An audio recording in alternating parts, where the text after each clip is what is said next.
કરશો ક્યાંયથી સાઉન્ડ ક્યાંથી આવે છે? મેં બધાને કરી દીધા.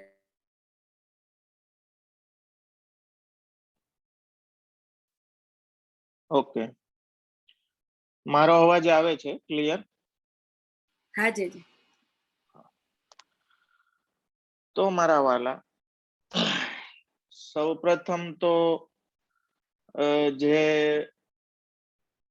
પ્રસન્નતા સ્મિતાબેને વ્યક્ત કરી એ વિશે કહીશ. જેમ કેમ કે સર્ગલીલા આપણને એ જ સમજાવે છે કે જે કઈ ચાલે છે, જે કઈ થાય છે, એનું રૂટ કોઝ જેને આપણે કહીએ, મૂળ કારણ એ ભગવાન છે. તો એની સતત જો સ્મૃતિ આપણને રહીએ તો કામ, ક્રોધ, લોભ, મોહ, મદ, મત્સર આદિ ઘણી ઉપાધિઓથી આપણે બચી શકીએ. એટલા માટે સર્ગલીલાનું સ્મરણ, એનું અવગાહન જરૂરી છે કે જેથી રૂટ કોઝ આપણને સર્વ કારણ જે છે એની સતત સ્મૃતિ કરતા કારયિતા હરિ. સાચું કહું તો સુબોધનીજી તો આખા આપણે લઈ શકતા જ નથી. આઈ થિંક સ્પેશિયલી લઈને બેસીએ તો ભી આપણી બુદ્ધિની કંઈક સીમા છે કે આપણી કંઈક કેપેબિલિટી છે કે આખું આપણે ગ્રાસ્પ ભી નથી કરી શકતા. થોડો સમયની ભી કાલ સૃષ્ટિનું વર્ણન પણ આમાં આવે છે ને, એ કાલ સૃષ્ટિને અધીન આપણે છીએ તો કાલની ભી એક બંધન તો રહે જ છે. પણ જે કઈ આનંદ છે એ વલ્લભની વાણીનો છે, વાગપતિની વાણીનો છે. ફ્રેન્કલી કહું તો હજી હું એટલું કઈ સમજતો નથી, અને જે કઈ થોડું ઘણું મારી નાની બુદ્ધિ પ્રમાણે મને સમજાય છે એ હું કન્વે કરવાની એક પ્રયત્ન મહાપ્રભુજીની કૃપાથી કરું છું. ને કંઈક થઈ શકે છે સારું કન્વે, તો એ ખરેખર હું મારું ભાગ્ય માનું છું અને મહાપ્રભુજીની કૃપા માનું છું. મારું પોતાનું પણ એ ભાગ્ય એટલે કે એક તો મને આ અવગાહન કરવા મળે આ નિમિત્તે, અને સાથે સાથે કેમ કે હું કંઈક સમજુ તો કંઈક આપને સમજાવી શકું, હું જ કંઈ ના સમજુ તો આપના સુધી હું શું પહોંચાડું. તો સર્ગલીલા ખરેખર આપણને એમ થાય કે આપણે કરીએ છીએ. આજે તકલીફ જ છે ને, આપણા સાથે સૌથી મોટી ટ્રેજેડી છે એ આપણો અહંકાર. એ હારો બધે ઉભો જ રહે છે, ક્યાંય એની એ ઉપાધિ જાતી નથી. તો એ ટ્રેજેડીની બહાર આવીએ ને આપણે કંઈક મનુષ્ય જીવનની ઉત્તમતાને પામી શકીએ. એક વિશ્વ દ્રષ્ટિ અથવા તો બ્રહ્માંડ દ્રષ્ટિ આપણામાં ખીલે. જો યોગીઓ હોય, ધ્યાનીઓ હોય, એ જ્ઞાન માર્ગ દ્વારા વિરાટને પ્રાપ્ત કરી શકે. જેમ યોગે વિરાટ પણ પમાય, દયારામભાઈ કહે ને ભક્તિ પોષણ. તો વિરાટ એટલે કે જેની અંદર કોટી બ્રહ્માંડો જે વિરાટ પુરુષની અંદર ચાલે છે, તો એ વિરાટને પામી લેવાનો મતલબ શું કે જે વિરાટ અનુભવ કરે છે ને એ જીવ અનુભવ કરવાનો. એ સિંક્રોનાઇઝડ થઈ જાય, એના જે કઈ અનુભવો છે એ સિંક્રોનાઇઝડ થઈ જાય. જેવી રીતે જસ્ટ લાઈક જેમ તમે બે મોબાઈલ પેર કરો, સ્ક્રીન મિરરિંગ કરો, તો આ મોબાઈલમાં તમે જે કઈ સ્ક્રીન માં કરશો એ બીજામાં બી આવશે, અથવા તો ટીવીમાં તમે કરશો તો ટીવીમાં બી આવશે. આપણી બુદ્ધિમાં વાત સમજાય ને એટલે, બાકી ઉદાહરણ છે એ જસ્ટ ટૂલ છે, કોઈ કમ્પેરિઝન નથી, કમ્પેરિઝન થઈ બી ના શકે. તો એ બધું બધા પોતાના હવે જે ભગવાન ના, રોમ રોમ માં આવા કોટી વિરાટ પુરુષો હશે. જાકે રોમ રોમ પ્રતિ કોટી ગોવર્ધન રાય મહાપ્રભુજી માટે એમ કહ્યું પાછું. તો મહાપ્રભુજી સાથે જો તમે એમની વાણી દ્વારા સિંક્રોનાઇઝ થઈ જાઓ તો એ અનુભૂતિ કેવી. એ કૃષ્ણ સિવાય રોમ રોમમાં કૃષ્ણને જ અનુભવે, દરેક ઇન્દ્રિયોમાં કૃષ્ણને જ અનુભવે. પણ એ લેવલ સુધી પહોંચવા માટે આપણે મહાત્મ્ય જ્ઞાન જરૂર. ઘણા એમ કે બીજું કઈ શું જરૂર છે જાણવાની, બસ 10મા સ્કંદ વાંચો. આ બહુ સારી વાત છે, 10મા સ્કંદ હૃદય છે નિરોધ લીલા. પણ એ ભગવાનના બ્રહ્મ તરીકેના, પરમાત્મા તરીકેના પાસાને જો તમે નહીં સમજો તો એ ભગવાનની લીલા કઈ રીતે છે ને આખી ભાગવત આપણને લીલા દ્રષ્ટિ જ દેખાડે કે ભગવાને લીલયા આખું પ્રગટ કર્યું છે. અને એટલા માટે જ સર્ગ લીલા મારા વાલા, એ સર્જન, બધું જે સૃષ્ટિ, એના કારણો, એમાં રહેલા વિષયો, એને ભોગવવાની શક્તિ, દેવો આદિ, જે આખું એક માળખું ભગવાને લીલા દ્વારા કેમ ઊભું કર્યું, એ સર્ગ લીલા છે. એમાં વિદુરજી અને ઉદ્ધવજીના સમાગમને આપણે ગઈકાલે જોયું કે બંને ભગવદીઓ મળ્યા. વિદુરજીએ પ્રશ્ન કુશલનો કર્યો. ઉદ્ધવજીએ કહ્યું કે ભગવાન રૂપી સૂર્ય જ્યારે અસ્ત થઈ ગયો પછી અંધકાર સિવાય શું બાકી રહે. અને યાદવોના નાશની વાર્તા આખી કહી, એમના કુલના નાશની વાત કહી કે હવે યુધિષ્ઠિર રાજા એક છત્ર શાસન કરે છે. વિદુરને પણ શોક થયો. અંતિમ સમયની વાત કરી કે પોતાનામાં જ ભગવાને ભૂમિનો ભાર ઉતાર્યો. વિવિધ પ્રકારે ભૂમિનો ભાર ઉતારતા ભગવાન આપ યુધિષ્ઠિરને ધર્મના સ્થાન પર બેસાડ્યા. અને ત્યારબાદ આપે વિચાર કર્યો કે હવે એક કાર્ય, કેમ કે યાદવોમાં પણ એ ભારરૂપતા ઘણી હતી. વારુણીનું પાન કરીને પ્રભાસમાં એ યાદવો એકબીજાથી લડી ઝઘડીને બધા મરી ગયા. આ આખી લીલા થઈ પછી સરસ્વતીનો આશ્રય કરીને ભગવાન બિરાજ્યા. ઉદ્ધવજીને ના પાડી કે મારી સાથે નહીં આવ, પણ છતાંય પ્રેમને કારણે ઉદ્ધવજી, કેમ કે નાનપણથી આપણે ગઈકાલે જોયું ને કે 5 વર્ષની આયુથી ભગવાનની સાથે ને સાથે ભગવાનને છોડ્યા નથી, એવી રીતે ભગવાનની સાથે રહ્યા, વૃદ્ધ થયા. હવે તો ભગવાનની પાછળ પાછળ ગયા. ત્યાં ભગવાનનું અલૌકિક સ્વરૂપનું વર્ણન શ્રીમદ ભાગવતમાં બહુ સુંદર આવે છે.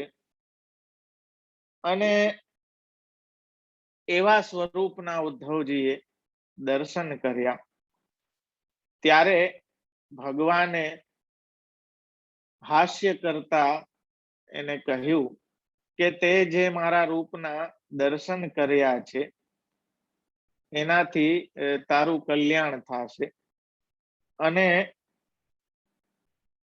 તારે હજી અહીંયા રહેવાનું છે. જો સુબોધનીજીમાં આચાર્ય ચરણ એ વાત સમજાવે છે. અને આમાં ભી કહે છે કે ભગવાન ઉદ્ધવજીને ભગવાન સ્પષ્ટ કહે છે કે જે જ્ઞાન મારું, જેને ભાગવત કહેવામાં આવે છે, ઈ જ્ઞાન મારું ધારણ કરી શકે એવું અત્યારે કોઈ હોય તો આખા લોકમાં એક ઉદ્ધવ તું જ છો.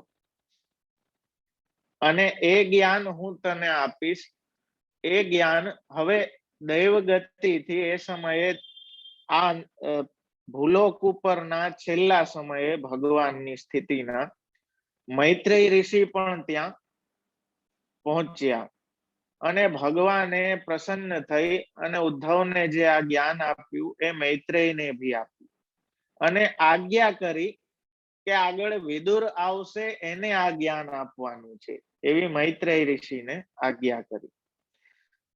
અહીં એટલી સુંદરતાથી એક વાત સમજો કે બહુ જ થોડામાં આખા કૃષ્ણ ચરિત્રને ઉદ્ધવજી વાગોળે છે. જાણે ઓલી વાગોળતા હોય ને બધી જ ભગવાનની પ્રાગટ્યથી લઈને બધી લીલાઓ, અને એ લીલાઓના માધ્યમથી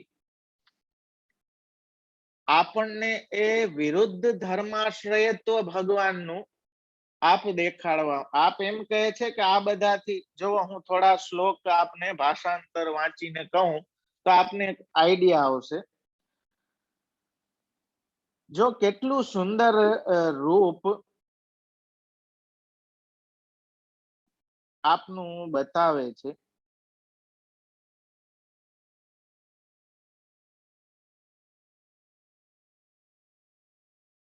જે ભગવાન તિરોહિત થઈ ગયા એ કેવા હતા, એટલે કે એમના વગર હવે કેમ શાંતિ થાય, એ વાતને ઉદ્ધવજી બતાવવા માંગે છે કે પોતાની યોગ માયાનો પ્રભાવ દેખાડવા માટે ભગવાને મનુષ્યોના જેવી લીલામાં ઉપયોગી જે દિવ્ય અલૌકિક શ્રી વિગ્રહ પ્રગટ કર્યો હતો, એ એટલો તો સુંદર હતો કે એને જોઈને આખું જગત જ મોહિત થઈ જતું. આપ પોતે પણ વિસ્મિત થઈ જતા હતા. સૌભાગ્ય અને સુંદરતાની પરાકાષ્ઠા હતી એ રૂપમાં. એનાથી આભૂષણ પણ વિભૂષિત થઈ જતા હતા. પહેરેલા દાગીના પણ દીપી ઉઠતા. જો સુંદરતાની પરાકાષ્ઠા, આપણા પ્રભુ આપણા ઉપર બિરાજતા સેવ્ય કેટલા સુંદર છે. ઉદ્ધવજીની વાણીથી, એમની દ્રષ્ટિથી જોવો, આભૂષણોની સુંદરતા સ્વરૂપથી છે, સ્વરૂપની સુંદરતા આભૂષણોથી નથી. જો જીવમાં ને ભગવાનમાં શું ફેર. તમે સેવા કરો, બરોબર, કોઈ ભી રંગના વસ્ત્ર ઠાકોરજીને ધરાવી લ્યો, કેટલા સુંદર લાગે. બધા ઠાકોરજી ઉપર કોઈ ભી રંગ તમે ધરાવો, એકદમ સુંદરતા જામે. આપણે ગમે એ રંગ ના કરી એમ પહેરી શકીએ. ઘણા રંગમાં આપણે બહુ ખરાબ લાગીએ. શું કામ? કેમ કે આપણી જે સુંદરતા છે ને એ સહજ નથી. હવે અહીંયા સુંદરતા કેવી છે કે જગત તો મોહ પામી જતું, પણ ભગવાન પોતે આ પરીસામાં જોતા હશે ને તો ભગવાન વિસ્મય થઈ જતા કે આ મેં શું કર્યું. એટલી સુંદરતા. બોલો, વિચાર કરો કે ઉદ્ધવજી શું કહે છે કે સુંદરતાની પરાકાષ્ઠા કઈ કે આપ પોતે પણ વિસ્મિત થઈ જતા. ભગવાનને એમ થઈ જતું કે ઓહો આટલું સુંદર. અને ઈ જે ભગવાનની એ સુંદરતાની, એ પોતાનાથી વિશેષ સુંદરતાની કામના જ એ સ્વામીજીનું સ્વરૂપ છે, જે મદન મોહન મોહિની છે, કે જે આખા જગતને મોહવા વાળા છે, એને પણ મોહી લે. અને મારા વાલા, આપણે ત્યાં શ્રી આચાર્ય ચરણ સ્વામીજી સ્વરૂપ છે, એમની વાણીની સુંદરતા આપણા જીવનમાં હશે ને તો એ ભગવાનને પણ મોહી લેશે. આવા સુંદર ભગવાન. તો અહીં કહે છે કે આવી સુંદરતા કે યુધિષ્ઠિર રાજાના રાજસૂય યજ્ઞમાં મનુષ્યના નેત્રનું કલ્યાણ કરનાર ભગવાનનું રૂપ જોઈ ત્રણેય લોક બ્રહ્માજીના કૌશલ્યને મનુષ્ય સૃષ્ટિમાં સર્વોપરી તરીકે બિરદાવવા લાગ્યા. રાજસૂય યજ્ઞમાં આપની આ સુંદરતા જોઈને ત્રણેય લોક એમ કહેવા લાગ્યા કે મનુષ્યની સુંદરતામાં સૌથી વધારે ક્યાંય ખર્ચો થયો હોય ને તો એ આ સ્વરૂપમાં થયો છે. બધી મહેનત બ્રહ્માજી આમાં જ કરી લીધી છે, બીજે ક્યાંય ધ્યાન નથી દીધું. એ પ્રકારની આ વાત છે.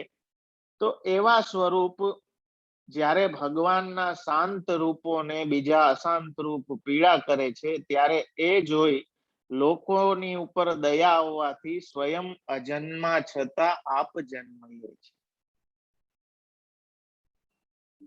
જો અહીંયા બધા જે બેસિક પ્રશ્નો છે ને એનો બધાનો જવાબ છે કે ભગવાન અજન્મા છે તો એનો જન્મ કેમ થાય. ભગવાન નિર્ગુણ છે તો એ સગુણ સૃષ્ટિમાં કઈ રીતે રૂપ અને નામ પ્રગટ કરે છે? ભગવાન તો વ્યાપક છે, તો એ જો વ્યાપક આપણે સર્વોત્તમજીમાં એક નામ આવે છે સાકાર બ્રહ્મવાદૈક સ્થાપક. હવે જો સાકાર હોય, સાકાર અને બ્રહ્મ એક રીતે જોવો ને તો બંને ટર્મ્સ જે છે, બ્રહ્મ છે એ વ્યાપક છે. જે વ્યાપક હોય એ સાકાર ના હોય, સાકાર હોય એ વ્યાપક. આપણા કોન્ટેક્સ્ટ થી, આપણી બુદ્ધિથી બ્રહ્મ માટે અશક્ય નથી.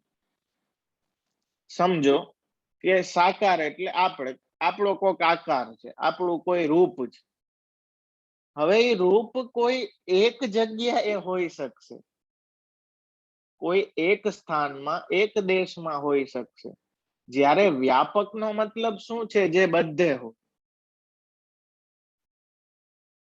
હવે આપણા ભગવાનની ખૂબી જો કે ઈ બધે છે છતાં એ આપણો ભક્ત શું ગાય છે?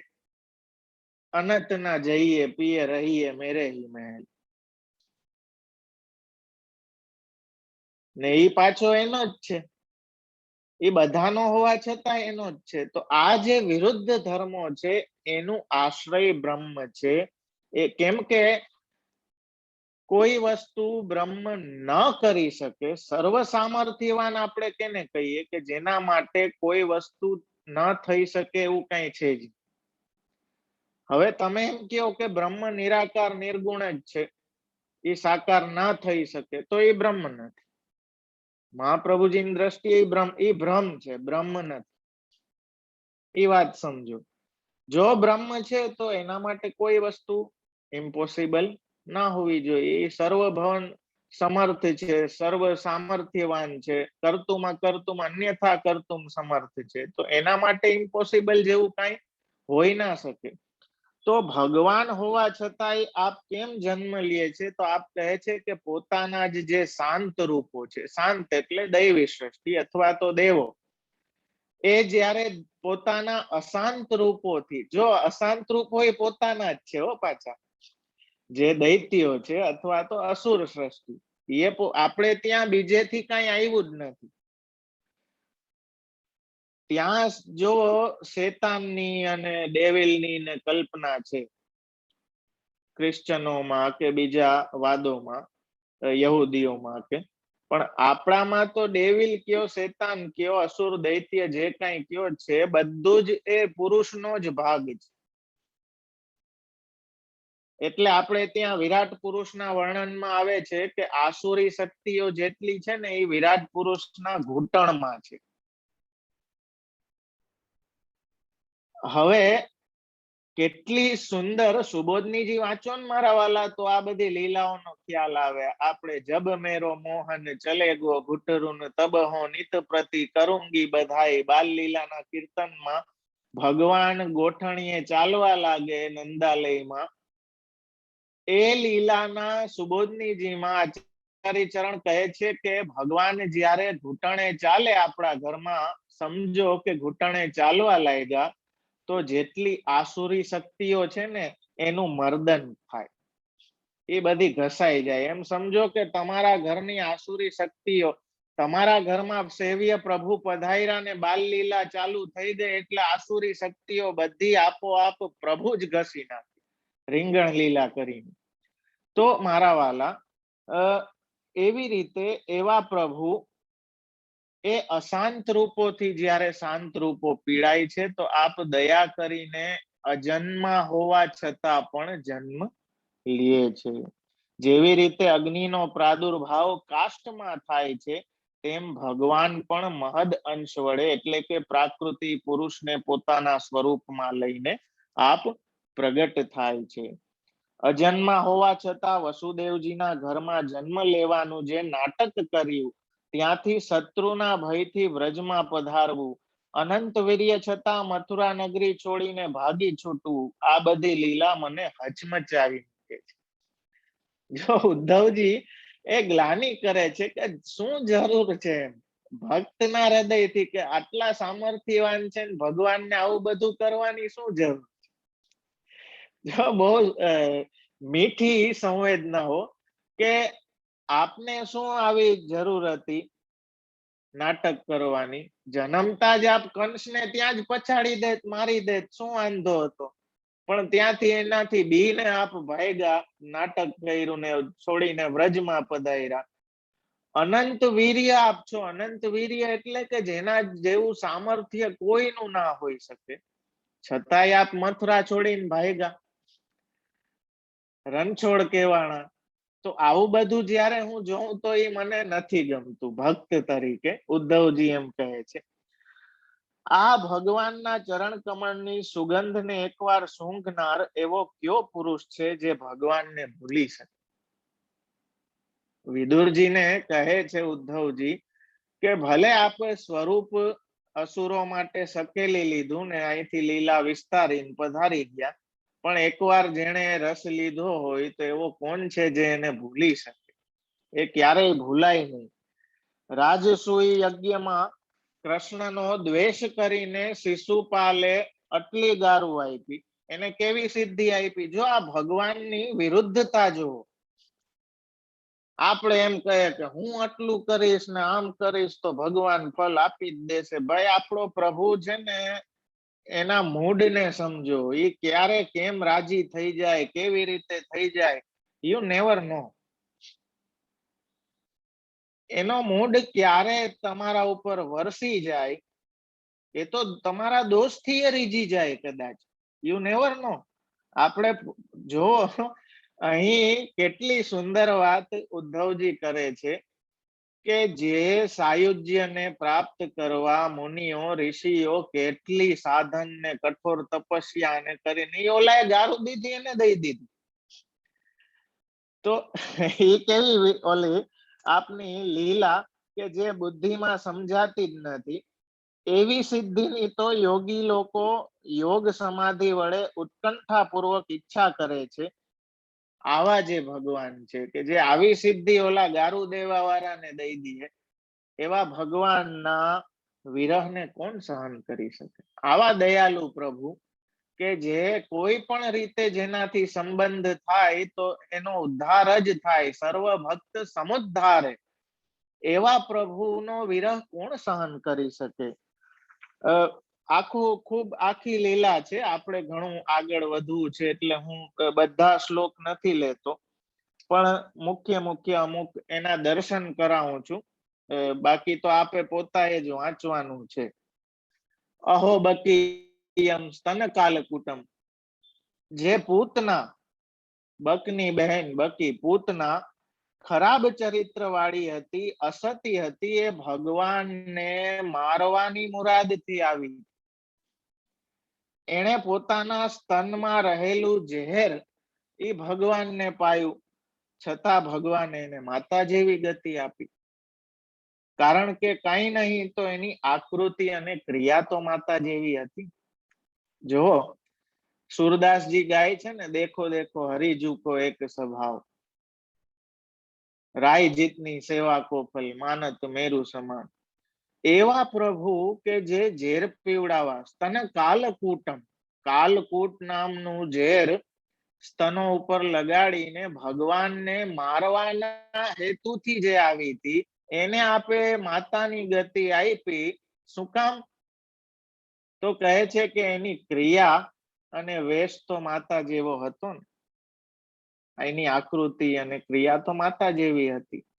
મારા વાલા, કદાચ ભાવ નહીં હોય ને ખાલી પૂર્વાચાર્યોની વાણી ચોપડીને અનુસરીને ક્રિયાત્મક કરશો ને તોય આપણા પ્રભુ એવા કૃપાળુ છે કે તોય ફલ આપી દેશે કે ના ચાલો આ ક્રિયા બી તો કરી. આપણા પ્રભુ જો જીવને ભગવાન ઓપોઝિટ કેમ છે કે પ્રભુ ગુણ દ્રષ્ટા છે. આપણે ગુણ જ, આપણા ગુણ જ જોવે પ્રભુ, આપણા દોષ નથી જોતા, અને આપણે દોષ દ્રષ્ટા છે.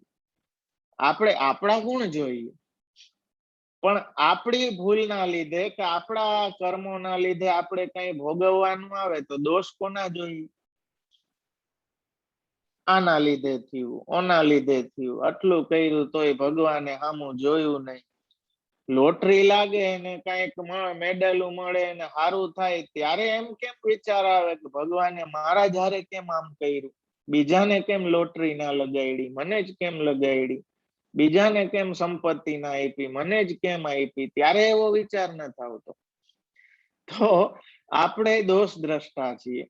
તો ભગવાન તો આપ એવા છે કે એની જે આકૃતિ અને ક્રિયા પણ માતા જેવી હતી, તો એવા દયાળુ પ્રભુ, આવા દયાળુ સિવાય ઉદ્ધવજી કહે છે કે બીજા કોને શરણે જવું જોઈએ, કોઈ તો મને બતાવો. આવા પ્રભુ સિવાય કોઈને શરણે ના જવાય કે જે આવા અસુરોને પણ આવી સદગતિ આપે છે. આપ કહે છે કે ભગવાનનું પ્રાગટ્ય બ્રહ્માની પ્રાર્થનાથી પૃથ્વીને સુખ કરવા માટે વસુદેવની સ્ત્રી દેવકીમાં કંસના કારાગૃહવાસમાં થયું. ત્યાં વસુદેવજી કંસથી ભય પામ્યા, તેથી આપ કારાગારમાંથી વ્રજમાં પધાર્યા. ત્યાં વ્રજમાં આપ 11 વર્ષ સુધી બળદેવજી સાથે ગુપ્ત રાખીને બિરાજ. આ બધું કહે છે કે જો ભગવાન છે તો એટલી ઉપાધિ કહી. આ વિરુદ્ધ ધર્માશ્રયત્વ બધું બતાવે છે. આ બધું લીલા અર્થે છે. હવે લીલા અર્થે છે તો તમે એને કેમ રોકી શકશો? સામર્થ્યવાનને ભી મુક્તને ભી બંધાઈને બેસવું છે, તો કેમ રોકી શકશો? જેમ તમને કહું, મુક્તને ભી બંધાવવાની ઈચ્છા થાય. મારા લાલન નાના હતા ને તો અમે ગેમ રમતા ઘણી વખત, કે ઉપરણો હોય ને, ઉપરણાથી હું એના હાથ પગ બાંધી દઉં, પછી એની રીતે ખોલે. જો બંધાવાની લાલસા કેટલી કે લાલન સામેથી ઉપરણા લઈ લઈને કાકાજી બાંધો બાંધો, તો ખરેખર મુક્તોને ભી બંધાવાની ઈચ્છા હોય છે. એવું નથી હોતું કે મુક્ત થઈ ગયા એ બંધ. એટલે જો અહીં બે સૃષ્ટિ છે, મુક્ત અને બંધ, અને ભગવાન પણ એ આખી ક્રીડા, કેમ કે લીલા છે, ક્રીડા છે. આ તો આપણે સેલ્ફ સેન્ટર થઈ ગયા એટલે આપણને બધું એમ લાગે કે મારા આવું થયું, ઓમ આવું થયું. પણ આખું પિક્ચર જયારે તમે જોવો, મહાપ્રભુજી કે છે કે તમે ખાલી તમારી જ ફ્રેમ જોવો છો, આખું એને વાઇડ ફ્રેમમાં જોવો તો તમને સમજાશે કે ભાઈ તમે વિચારો છો એનાથી ફિલ્મ કે પિક્ચર આખું બહુ જ મોટું છે. તો એ આખા મહાપ્રભુજીના બ્રહ્મવાદના કેનવાસમાં જ્યારે એ લીલાને જોશો તો મારા વાલા આપોઆપ સાંસારિક સુખ દુઃખ એ મહાત્મ્ય જ્ઞાનને કારણે નિવૃત્ત થઈ જશે. તો હવે એ રીતે આપે વ્રજમાં કુમાર લીલાઓ કરી, અનેક કુમાર લીલાઓ કરી, અને એક કેવી કરી તો આપ ઉદ્ધવજી કે વ્રજવાસીઓને દર્શન કરવા લાયક કુમાર લીલાને બતાવવા ક્યારેક જાણે રોતા હોય તો ક્યારેક હસતા હોય એમ મુગ્ધ લીલા કરે છે કે સિંહ સાવકની જેમ જુએ છે. જો ભગવાન તો સ્વતઃ તૃપ્ત છે. આગળ વિદુરજીને આ પ્રશ્ન થશે કે ભગવાન તો સ્વતઃ તૃપ્ત છે, એને આ બધી લીલાઓની શું આવશ્યકતા પડી? પણ જેને લીલા કરવી જ છે, જો બાલ લીલામાં દામોદર લીલાના પ્રસંગમાં એક બહુ સુંદર ચોખવટ સુબોધનીજીમાં મહાપ્રભુજી કરે છે કે જ્યારે યમલાર્જુનનો ઉદ્ધાર કર્યો, એ ઉદ્ધાર કરીને પેલા સ્તુતિ કરી ને કોઈને એમ થાય કે ભક્ત કેવાના, ભગવાન બંધાયેલા હતા ને એમને ત્યાંથી વહી ગયા, કમસે કમ છોડાવીને તો જાતા. કોઈને એવું થાય તો છેલ્લે એ વિનંતી કરે છે, કેમ કે હવે બંધાયેલી અવસ્થામાં ભગવાન ઓલાને મુક્ત કરે છે. આ એવી લીલા છે. પોતે બંધાયેલા છે, ઓલા બેયને મુક્ત કરે છે, તો એ છેલ્લે વિનંતી કરે કે હવે અમે જઈ આવીએ એમ. એટલે કે સીધું તો ના પૂછાય ને, હવે એની પોતાની ઈચ્છા બંધાવાની હોય ને અમે જઈને એને કહે કે લાવો લાવો અમે ખોલી દઈએ, તો એવું ના, એને બંધાવાની ઈચ્છા છે. તો એક ઇનડાયરેક્ટલી વિનંતી કરી છે કે આપ કયો તો ખોલીને જાય, બાકી જઈ આવીએ એમ. તો ભગવાને ઈચ્છા કોઈ એવી વ્યક્ત ના કરી એટલે એ નીકળી ગયા. તો એમના ભક્તપણામાં સંશય ના કરવું જોઈએ. તો લીલાને કારણે જેમ દામોદર લીલામાં આપ બંધાણા છે, એ બ્રહ્મની પોતાની ઈચ્છા છે ભગવાન તરીકેની. આપની ઈચ્છા છે ભક્ત સાથે ક્રીડા કરવાની. જેમ વાર્તા સાહિત્યમાં આવે, જો આ વિરુદ્ધ ધર્માશ્રયને સતત બધે આપણા આચાર્યો સમજાવતા રહ્યા છે. શું કામ? કેમ કે આ મહાત્મ્ય જ્ઞાન થઈ જશે તો ભગવાનની કોઈ લીલામાં ક્યારેય વિપરીત ભાવના કે અસંભાવના નહીં થાય. કોઈ વિરુદ્ધ વિચાર નહીં આવે કે કોઈ અસંભાવના એટલે કે આવું તો થઈ જ ના શકે, એવું ભગવાન માટે તમારો વિચાર ક્યારેય નહીં થાય. કેમ કે સર્વ સામર્થ્યવાન છે, એનું મહાત્મ્ય જ્ઞાન એ સર્ગ વિસર્ગાદી લીલાઓને સાંભળીને આપણે કરી શકીએ. તો આવી રીતે ઇન્દ્રમાન ભંગ કર્યો આપે, ઝેરવાળું જળ કાલી નાગને નાથીને દૂર કર્યું. બધી લીલાઓને ઉદ્ધવજી અહીં યાદ કરે છે. અને યાદ કરતા કરતા કૃષ્ણની સ્મૃતિમાં પુલકિત થાય છે. આપને પુલકિત કહ્યા છે. આચાર્ય ચરણ કહે છે કે પુલકિત એટલે કે જેની અંદર રસ ભરેલો છે, જે ઉચ્છલિત થાય છે, જેની અંદર કૃષ્ણ રસ, એટલે કૃષ્ણની લીલાઓને એ વાણી દ્વારા એ રસને બહાર પ્રવાહિત થાય છે. પૂર્ણ રસ થાય એટલે પ્રવાહિત થાય. તો એ રીતે બધી લીલાઓ, દ્વારકાની, વ્રજની, આપ એ બધી લીલાઓનો વિચાર કરતા કરતા બધી લીલાઓ કે આવા પ્રભુનો આશ્રય છોડીને ક્યાં જવું, જે આટલા દયાળુ હોય, જેણે યુદ્ધમાં પણ અનેક અસુરો જે શત્રુઓ હતા એમનો પણ ઉદ્ધાર કર્યો. કઈ રીતે? કે યુદ્ધમાં પણ મરતા મરતા એમણે ભગવાનના એ દિવ્ય રૂપને જોયા. એ દિવ્ય રૂપના દર્શન થવાથી એ મરવા વાળાઓનો પણ ઉદ્ધાર થઈ ગયો. એવા પ્રભુ કે જે પૂતના શિશુપાલ જેવા જે દુર્ભાવ વાળા હતા, અસુરો હતા, એમને પણ જેણે સદગતિ આપી. તો વિચાર કરો કે એવા પ્રભુને સ્નેહથી ભજવામાં આવે તો એવા જીવનું શું કહેવું એના કલ્યાણનું. તો એ વાતને ભી સમજાવે છે. અને આ બધાથી ભાઈ બ્રહ્મની ઈચ્છા થઈ તો લીલામાં કોઈ પ્રયોજન નથી. લીલા તો એક એમનો સહજ આનંદ છે બ્રહ્મનો. એ સહજ આનંદ પોતાનો લીલા રૂપે પ્રગટ કરી દે છે. એ આખી સૃષ્ટિ છે જે આપણે પ્રપંચાત્મક જોઈએ છીએ.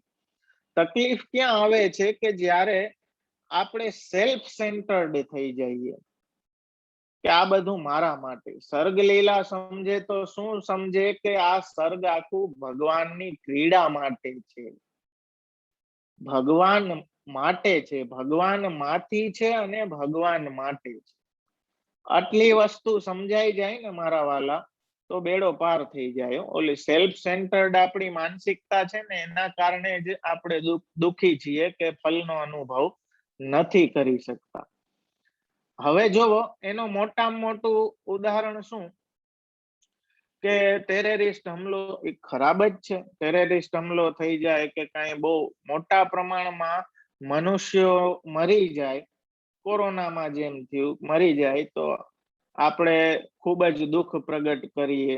આપણે ખૂબ જ એમ કહીએ કે મોટી જાનહાનિ થઈ, આટલી હિંસા થઈ. ટેરરિસ્ટમાં આપણે નિંદા કરીએ કે આટલી હિંસા થઈ. ઈ હિંસા આપણને હિંસા શું કામ લાગે છે? કેમ કે આપણા હારે થઈ, મનુષ્યો હારે થઈ. પણ રોજના આટલા પશુઓને આપણે મારી નાખીએ, ઈ હિંસા આપણને ક્યારેય હિંસા લાગતી જ નથી. એના માટે કોઈ બોલતું નથી. શું કામ?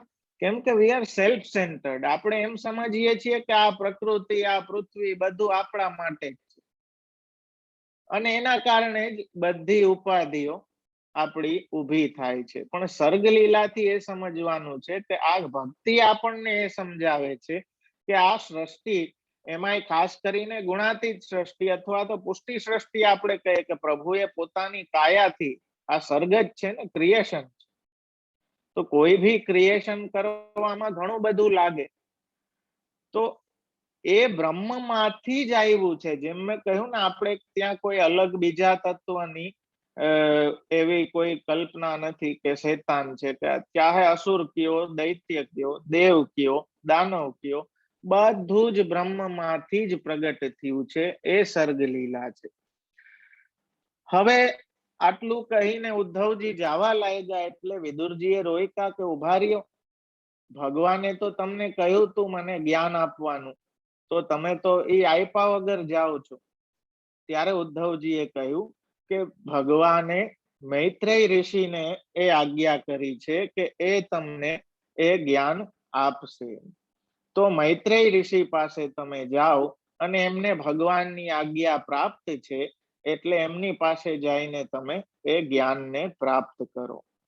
તો આ રીતે ઉદ્ધવજી ત્યાંથી ભગવાનના એ રસમાં નિમગ્ન થઈને આપ નીકળી ગયા અને મૈત્રેય ઋષિ પાસે જવા માટે વિદુરજી આપ ફરી પાછા ગંગાજીને કિનારે, જ્યાં મૈત્રેયજી બિરાજતા, ત્યાં જઈને એમના સન્મુખ થયા. થોડુંક મારે આજે સેવાકીય કાર્ય છે, તો you have to excuse me for 5 minutes only. 5 થી 10 મિનિટમાં હું ફરી પાછું કન્ટિન્યુ કરું છું. તો એટલી વાર કઈ ધોલપદ કે એવું આપ નાનું એવું કરશો તો આનંદ રહેશે. Just 5 to 10 minutes. ઓકે જી.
સુંદર કાઠિયાવાડી કંઈક ધોળ ચાલતું હતું તો સુંદર સુંદર. ખરેખર આ બધા ધોલ પદો પણ આપણને આ બધી દશવિધ લીલાઓ બહુ સુંદર રીતે સ્મરણ કરાવે છે. તો સોરી ઇન્ટરપ્શન માટે.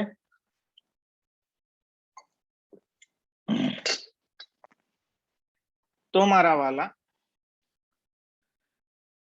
આ રીતે મૈત્રેય ઋષિ પાસે જાય છે અને મૈત્રેયજી પણ ખૂબ જ પ્રસન્ન થઈને વિદુરજીને આવકારે છે. બંનેનું મિલન ત્યાં થાય છે અને ત્યારે વિદુરજી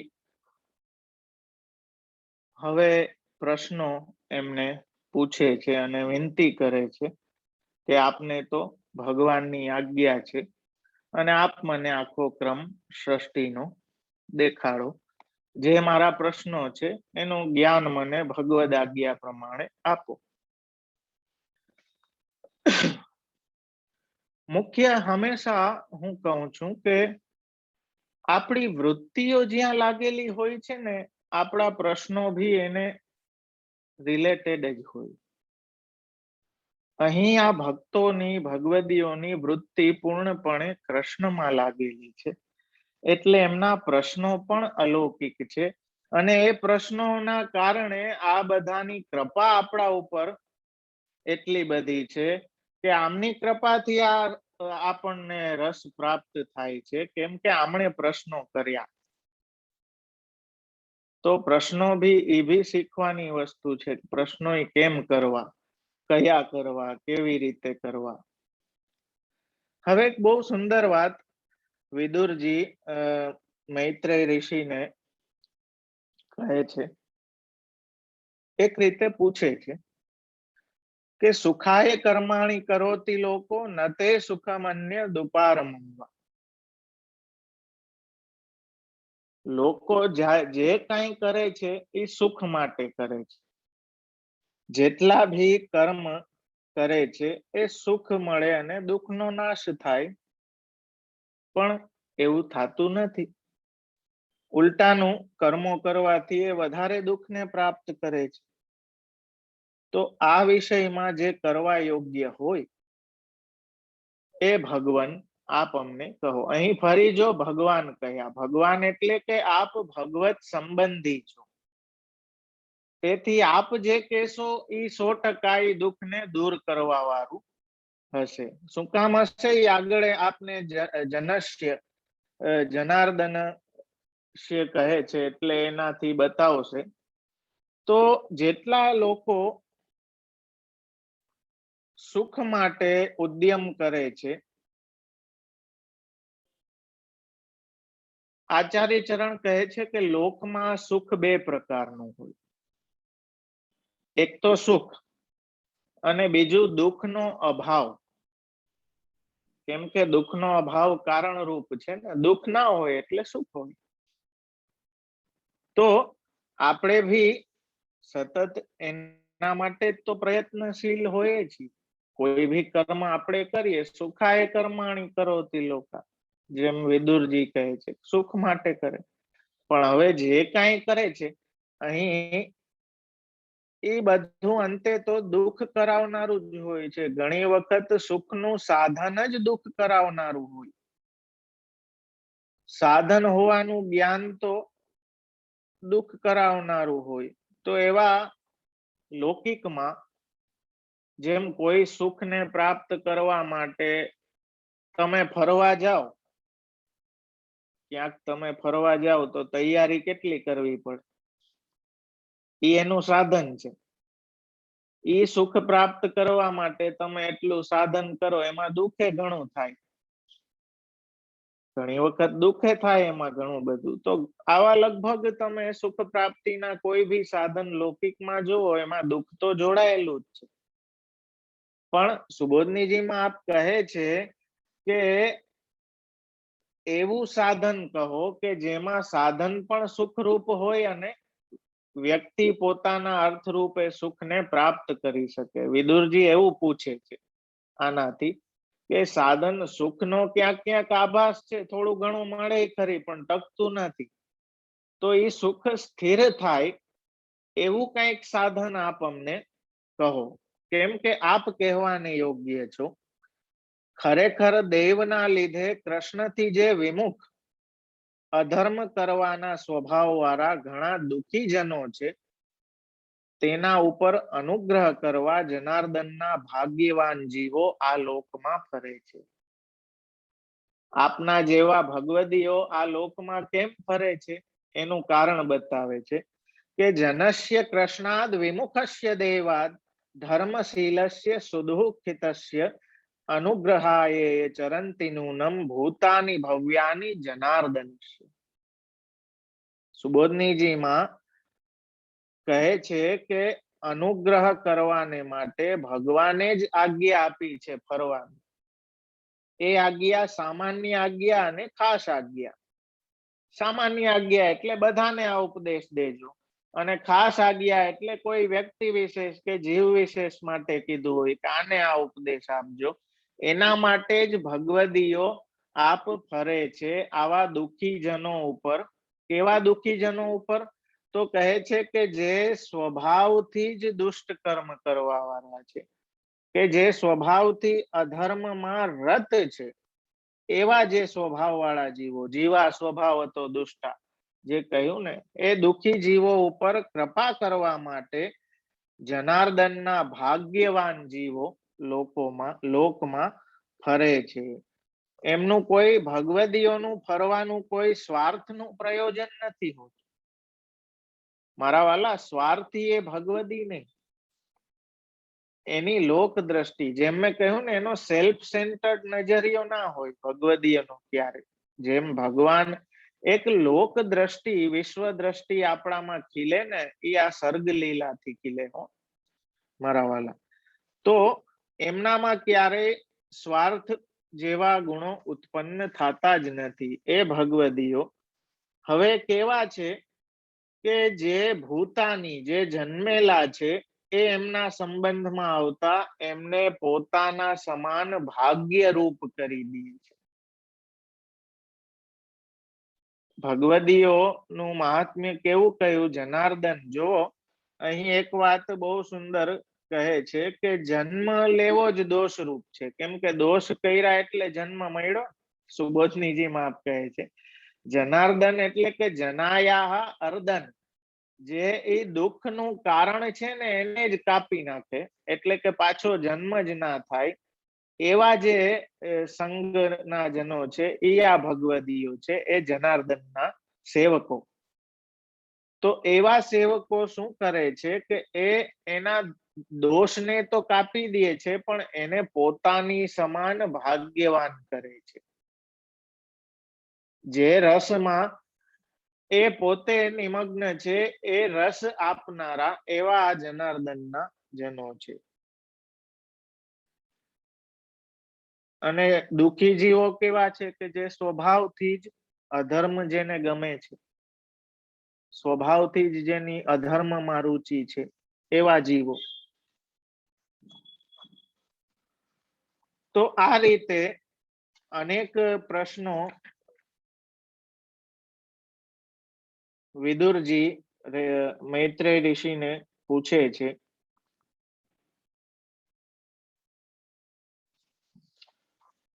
હવે મૈત્રેય ઋષિ સૃષ્ટિ નો ક્રમ આખો કહે છે. ઘણી રીતે વિદુરજીએ કહ્યું અને કહ્યું કે આપને તો ભગવદ આજ્ઞા પણ છે મને એ જ્ઞાન દેવાની. ત્યારે મૈત્રેય આખી પરંપરા બતાવી કે કેવી રીતે આ શ્રીમદ ભાગવત મને આ જ્ઞાન પ્રાપ્ત થયું, અને પરંપરા બતાવીને કહ્યું કે સૃષ્ટિની પહેલા ભગવાન એક જ હતા. ભગવાન એક આશેદમ અગ્ર આત્મનામ વિભુ. એ ભગવાનને સિવાય બીજું કાંઈ નતું. કોઈ જોવાની વસ્તુ, કાંઈ દ્રશ્યમાન જગત, કોઈ વસ્તુ નથી. બધું ભગવાનની અંદર હતું. એકમેવા દ્વિતીય એવા ભગવાનને મનમાં એ પ્રભુને મને ઈચ્છા ઉપની યશ થાવા વિસ્તાર, જેમ સર્ગ ગોપાલદાસજી કહે છે એ રીતે. તો એ વિસ્તાર થવાની ઈચ્છા થવાથી ભગવાનની જે સર્વભવન સામર્થ્ય રૂપા માયા છે, સમય આપણી પાસે ઓછો છે એટલે હું આખું થોડું બ્રીફમાં સમજાવું છું. શ્લોક વાઇઝ બહુ નથી ચાલતો, અધ્યાય વાઇઝ, પણ એક આખો એનો જે કે ને જીસ્ટ આપને પીરસી દઉં તો એનાથી આપને આઈડિયો આવી જાય. ભગવાનમાંથી એ સર્વભવન સમર્થ રૂપ માયા એ આપની શક્તિ છે. આપણે ત્યાં માયાને ભગવાન શક્તિમાન છે અને માયા એમની આજ્ઞાકારીણી દાસી છે. ભક્તિ સુંદરીને માયા દાસી બે મુહૂર્ત પ્રગટાવી, એ જે આપણે ત્યાં વલ્લભાખ્યાનમાં આપણે ગાઈએ છીએ. તો એ સર્વભવન સામર્થ રૂપ માયા દ્વારા આપે સૃષ્ટિની રચના માટે ઈચ્છા કરી અને એના દ્વારા આખું મહત્તત્વ જે મૂળ કારણો 28 તત્વો, 28 તત્વોનું પ્રાગટ્ય થયું. પ્રાકૃતિ, પુરુષ, કાલ, કર્મ, સ્વભાવ, મહાભૂતો, પૃથ્વી, જલ, તેજ, વાયુ, આકાશ, તન્માત્રાઓ, શબ્દ, સ્પર્શ, રૂપ, રસ, ગંધ, 5 કર્મેન્દ્રિય, 5 જ્ઞાનેન્દ્રિય, એ બધાના વિષયો, એના દેવતાઓ, અધિષ્ઠાતા, આખું બખડ જંતર ભેગું થયું. હું છે ને હાર્ડવેર ભણ્યો એટલે મને કોમ્પ્યુટર ને લેપટોપ ને બધું ખોલતા બહુ આવડે. તો એમાં અંદર એટલું બધું બખડ જંતર હોય ને, એટલું બધું આખું કારણ, કેમ કે આવડી સૃષ્ટિ તમે જો કંઈક સર્ગ કરો, તમે કંઈક ક્રિએટ કરો તમારા લેવલે, તો એમાં તમારે કેટલું ભેગું કરવું પડે? ઘણું બધું.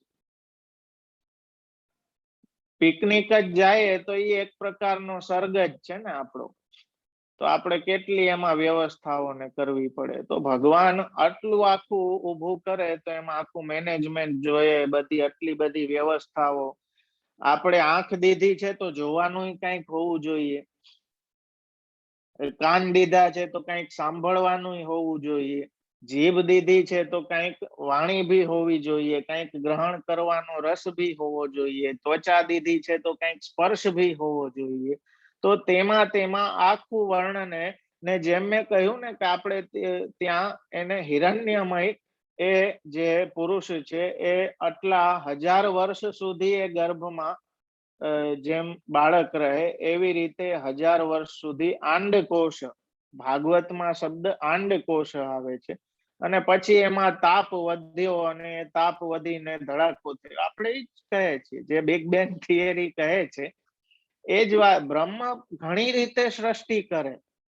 બ્રહ્મની સૃષ્ટિ કરવાની ઘણી બધી રીતો હોઈ શકે. દરેક કલ્પોમાં કલ્પ પ્રમાણે અલગ અલગ સૃષ્ટિ કરે. કાલની ગણના, મારા વાલા, આ બધું આપણે એક એક શ્લોક થી સુબોધનીજી થી લઈને તો કાલની સૃષ્ટિમાં તો તમારો મગજ ચક્રાવે ચડી જાય. એટલી ગણતરીઓ. બ્રહ્માજીનો પરાર્થ ને આપણો દિવસ ને બ્રહ્માજીના દિવસ ને, તો આખું. અને એને તમે જ્યારે સાયન્સ સાથે વિચારો તો આપણને એમ થાય, સેલ્યુટ થાય કે ભાઈ આ બધી વાત સાયન્સ આજે જે કંઈ કહે છે એ ઓલરેડી આપણા શાસ્ત્રોમાં છે, આપણા પુરાણોમાં છે.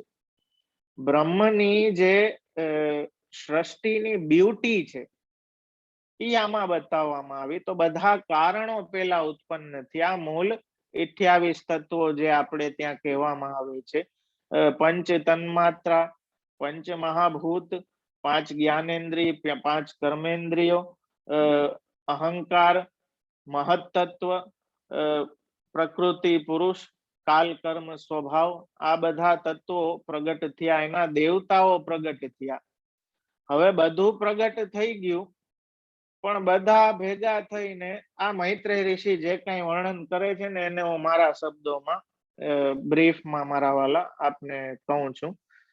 શ્લોક વાઇઝ તો પછી શું આપણે પહોંચી નહીં શકીએ આખું. હજી આપણે બ્રહ્માજીનો પ્રાગટ્ય, વારા અવતારનું પ્રાગટ્ય, એ બધું જોવાનું છે. તો જેટલું સ્પીડ થઈ શકશે એટલું કરશું, બાકી હજી 2 દિવસ તો છે જ આપણી પાસે. પણ એક માળખું આપને ત્રીજા સ્કંદનું આખું સ્ટ્રક્ચર ખ્યાલ આવી જાય તો પછી આપ વાંચશો તો આપને વધારે આનંદ આવશે. તો ભગવાને પોતાનામાંથી આ બધું પ્રગટ કરી દીધું. ભગવાનની જે ઈચ્છા થઈ બહુરૂપ થવાની, એકમાંથી બહુરૂપ થવાનું, તો બધા દેવતાઓ ભેગા થયા પણ કોઈને ખબર ના પડી કે હવે કરવું શું. કેમ કે એ બધું ભેગું થવા છતાંય છૂટા હતા બધા. કોઈને પોતાના સામર્થ્યનું જ્ઞાન નહોતું કે કોઈએ પોતે ક્રિયા કેમ કરવી એ કોઈ એમને કઈ સૂઝ નથી. તો બધાએ ભેગા થઈને ભગવાનની સ્તુતિ કરી કે અમે બધા છીએ પણ આમાં કઈ રીતે હવે આગળ શું કરવાનું છે એ કોઈને અમને, હવે આપ જ અમારા પિતા છો, આપ અમને પ્રગટ કરવા વાળા છો તો અમને સુજાડો. તો ભગવાન અંતર્યામી સ્વરૂપે બધે પ્રવિષ્ટ થયા, દરેકમાં ભગવાન પ્રવિષ્ટ થયા. આ જસ્ટ લાઈક એવું છે કે બધું ભગવાનથી ચાલે છે. એ જેટલા તત્વો છે એ પણ ભગવાનને કારણે ક્રિયારત. ભગવાન ચેષ્ટારૂપ થયા ને ત્યારથી કાલ પ્રગટ થઈ ગયો. ભગવાનની ચેષ્ટા કંઈક થઈ ત્યારથી કાલ પ્રગટ થઈ ગયો. અને ભગવાન અંતર્યામી સ્વરૂપે દરેકમાં પ્રવિષ્ટ થયા ત્યારે બધા તત્વો કાર્યરત થવા લાગ્યા. અને આ રીતે 23 તત્વ સમુદાયમાં દેવયોગે માત્રાઓ વડે બ્રહ્માંડને ઉત્પન્ન કર્યું. જ્યારે ભગવાને પ્રવેશ કર્યો ત્યારે વિશ્વ ઉત્પન્ન કરનાર તત્વનો ગુણ કંઈક અંશે ક્ષોભ પામ્યો અને તેમાંથી એક બ્રહ્માંડ થયું. જ્યારે એ તત્વો અન્યોન્યને મળ્યા ત્યારે એમાંથી ચરાચર લોક થયા અને વ્યક્તિમાં પણ સર્વ તત્વોનો પ્રવેશ થયો. જો અહીં આખું વિરાટ પુરુષનું વર્ણન કેવી રીતે એ વિરાટ 1000 વર્ષ સુધી અંડકોષમાં રહ્યો, એમાં બધા પછી એક એક સેન્સીસ આવી, એના દેવતાઓ આવ્યા, એ વિરાટના તપવાથી એમાં કેટલાક સ્થાન છિદ્ર રૂપે પ્રગટ થયા, એ હું તમને કહું છું, એ તમે સાંભળો. એ વિરાટને પ્રથમ મુખ થયું, તેમાં અગ્નિએ પોતાના અંશ વાણી સાથે પ્રવેશ કર્યો. તેથી એ જે કાંઈ પોતાના અંશ વાણી વડે કહેવાનું હોય તે દેવતાથી અધિષ્ઠિત ઇન્દ્રિય દ્વારા કહી શકે. જો સૃષ્ટિમાં બધી જરૂરિયાત છે, આ સર્ગ છે, કારણ કે અહીંયા આ જોશે ભાઈ, આપણને આ ફંક્શન જોઈએ, આખું પ્રોગ્રામિંગ છે.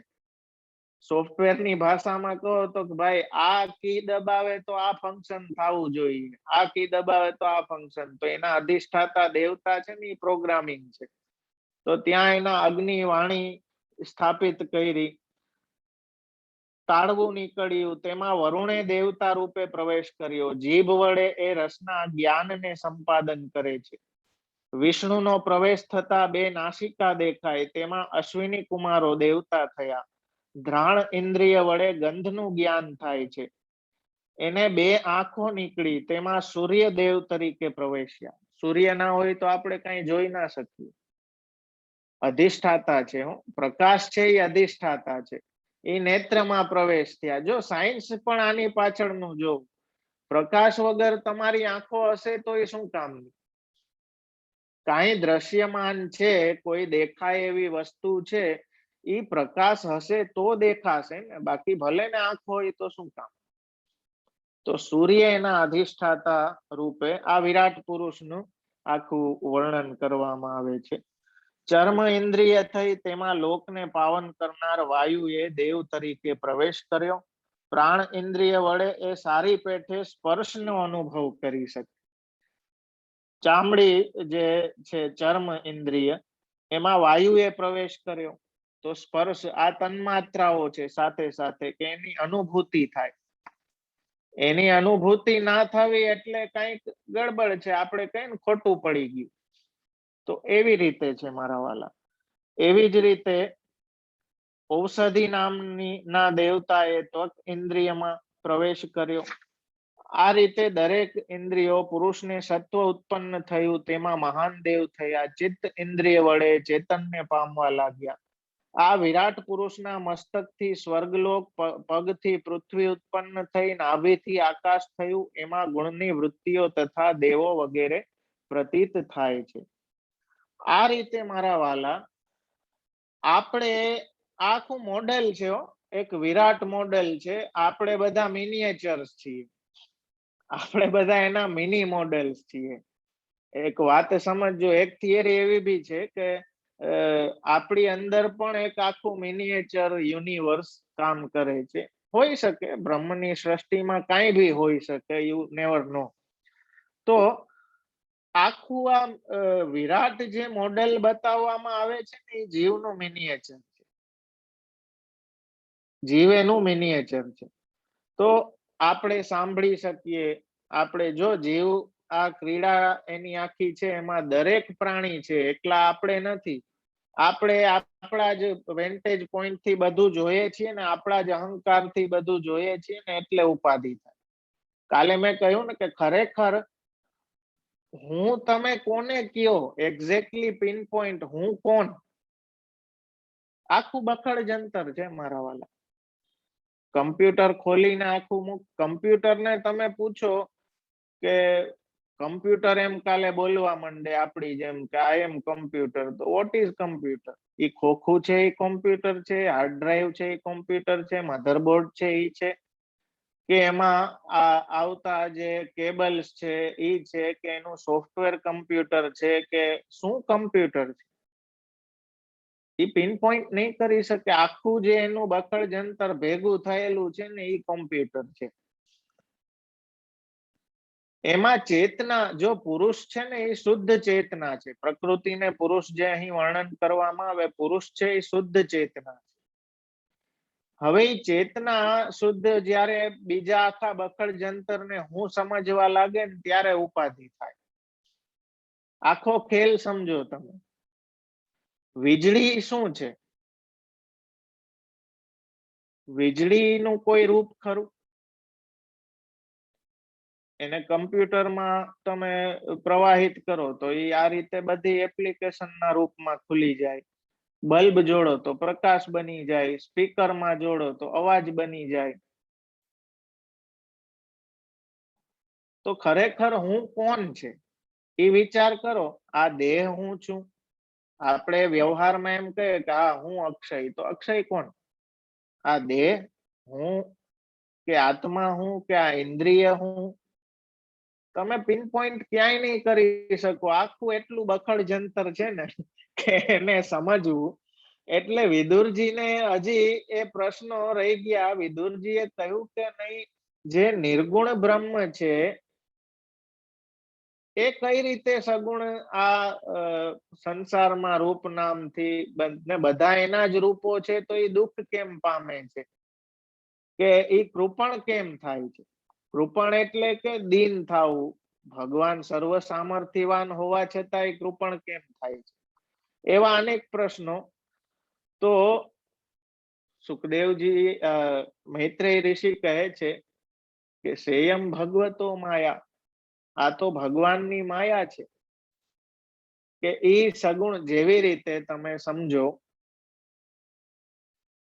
કે એકમાંથી અનેક ની વાતને આપણે ઉદાહરણથી સમજીએ કે તત્વતઃ એક છે ને અનેક, તો એના ઘણા ઉદાહરણો સોનાના દાગીના દ્વારા કહેવામાં આવ્યા. પ્રકાશ હોય, પ્રકાશનો કોઈ રંગ નથી હોતો, પ્રકાશ સફેદ જ હોય. પણ એને પ્રિઝમ માંથી કાઢવામાં આવે તો એમાંથી 7 રંગ આપણને જોવા મળે. તો એવી રીતે એ બ્રહ્મ માયારૂપી પ્રિઝમ દ્વારા જ્યારે એ સૃષ્ટિને પ્રગટ કરે છે, તો એની લીલા છે. જોવો, એ નિર્દોષ છે, એને કોઈ દોષ કેમ નથી લાગતો? કેમ કે એના માટે કઈ પર નથી, કોઈ ભેદ નથી, અને એ નિર્દોષ છે. ને એક બાળક જેમ ક્રીડા કરવા માટે આખો ફેલાવો વિસ્તાર કરે એવી રીતે પોતાનો જ વિસ્તાર એને અને અલગ અલગ રૂપનામોથી એમાં એ ક્રીડા કરે છે. તો એ ભગવાનની માયા છે કે જેવી રીતે મૈત્રેય ઋષિ એનું ઉદાહરણ આપે છે કે જલમાં જ્યારે કંપન આવે, તરંગો હોય ને, જલ હોય સ્થિર ના હોય ને વાયુ દ્વારા એમાં કંપન આવે તો જલમાં જે ચંદ્ર નું પ્રતિબિંબ દેખાતું હોય એ બી હલતું દેખાય. પણ એનો મતલબ એમ નથી કે ચંદ્ર હલે છે, ખરેખર એનું પ્રતિબિંબ હલે છે.